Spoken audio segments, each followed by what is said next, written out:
Hello everyone and welcome back to a new video. In this video I'm gonna show you guys how you can fix packet loss in Rainbow Six Siege.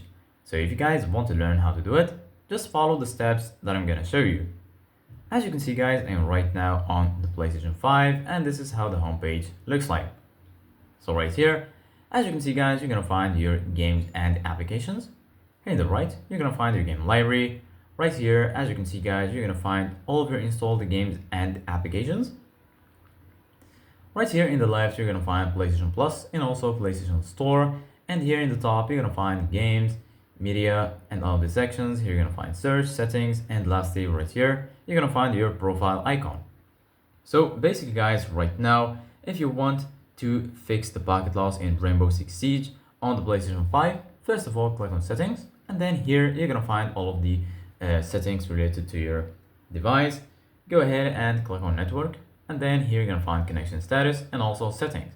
Click on settings and then make sure you enable connect to the internet. Here you're gonna find set up internet connection.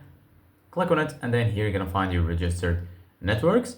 Go ahead and choose your network and then click on option. Then here you're gonna find advanced settings, forget, scan network, and here you're gonna find Wi-Fi frequency bands. Go ahead and click on advanced settings, and then here, as you can see guys, you're gonna find all of the available settings. Here, go to DNS settings and then make sure you choose manual. Once you do that, go to the primary DNS and then type this address 8.8.8.8. Then go to the secondary DNS and type 8.8.4.4 and then click on done and click on OK. Then once you do that, just wait for it to connect to the access point and then you're good to go. So this is it guys for today's video. Thank you guys for watching. See you guys in the next video.